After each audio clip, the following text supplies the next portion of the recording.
भागवत जी के पोथी पाठ, एक पाठ कई यज्ञ का पुण्य देने वाला पाठ है। इसलिए ये पोथी पाठ सबको कराना चाहिए और जीवन में कम से कम बार बार या फिर एक बार सबको भागवत अवश्य सुननी चाहिए। कल हम लोगों ने सुना कि भागवत जी की कथा में राजा परीक्षित को 7 दिन में मरने का शाप लगा। अच्छा, राजा परीक्षित जी ने क्या गलती कर दी? राजा परीक्षित जी ने एक संत का अपमान कर दिया। देखो, संत का अपमान ना हो। कई बार हम नकली संत को असली मान लेते हैं और कई बार असली को नकली मान लेते हैं। गड़बड़ यहां हो जाती है। राजा परीक्षित जी ने असली संत को क्या मान लिया? अरे नकली है, गले में डाल दिया सांप लग गया, मरने का शाप। रामचरितमानस में कथा आती है प्रताप भानु की। एक राजा था, नाम था प्रताप भानु। ये रामचरितमानस के बाल कांड की कथा है। एक राजा है प्रताप भानु, वो जंगल गए शिकार खेलने। तो ऐसा हुआ था कि प्रताप भानु नाम के राजा ने एक दूसरे राजा को हराया था, जो युद्ध में आया होगा, क्योंकि वो बलवान थे प्रताप भानु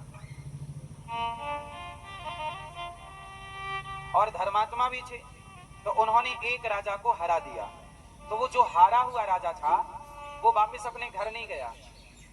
उसे लगा कि घर जाऊंगा बड़ी बदनामी होगी, बड़ा अपमान होगा, क्या करूं? तो वो बेचारा हारा हुआ राजा जंगल चला गया। कहां चला गया? जंगल। और अंदर प्रतिशोध की अग्नि जलाता रहा कि मैं प्रताप भानु को मारूंगा, मौका मिलेगा मारूंगा, मौका मिलेगा मारूंगा। इसलिए मैं आपको एक नीति की बात बताऊं, शत्रु को और रोग और शत्रु को कभी हल्के में नहीं लेना चाहिए। शत्रु, दुश्मन और रोग को हल्के में ना लो। आज आपको लगा तो ठीक हो गया, जड़ से समाप्त कीजिए, पीछे पड़ जाइए जब तक रोग समाप्त ना हो, वरना वो बढ़ जाएगा और जान ले लेगा। इसलिए रोग को और दुश्मन को कभी हल्के में। आज आपकी किसी से लड़ाई हो गई, आपका शत्रु है, वो बार बार आपका नुकसान करना चाहता है। फिर क्या हुआ कि लगा कि चलो अब तो काफी दिन हो गए, महीना हो गया, साल हो गया। नहीं, कई बार उसके अंदर आपके लिए नफरत भर जाती है और वो कब आपका क्या बिगाड़ दे कोई नहीं जानता। आप तो बिल्कुल हो गए ना कि अब आपका कोई शत्रु नहीं है, आप फ्री हैंड हो गए।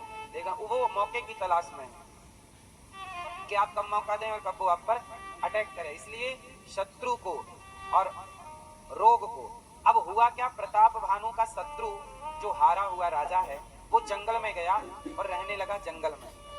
अब वो रोज सोचता मैं प्रताप भानु को मारूं। एक दिन संयोग देखिए कि राजा प्रताप भानु उसी जंगल में शिकार खेलने चले गए और शिकार खेलने के टाइम शिकार तो हुआ नहीं, पर जंगल में रास्ता भटक गए। लगी प्यास तो पानी पीने के लिए तलाश कर रहे हैं, पानी की नदी तालाब कुछ मिल जाए। अपने मंत्री सेना सबसे बिछड़ गए, दूर चले गए, अकेले राजा प्रताप भानु। तो उन्हें एक कुटिया नजर आई। अच्छा, ये कुटिया उसी हारे हुए राजा की थी। वो जंगल में रहने लग गया था और उसके रहते रहते दाढ़ी मूंछ बड़ी बड़ी हो गई, तो वो साधु जैसा लगने लगा और वो तपस्या करने लगा। ऐसे ही क्या जंगल में क्या करे, घर जा नहीं सकता, मुंह दिखा नहीं सकता, हारा हुआ राजा।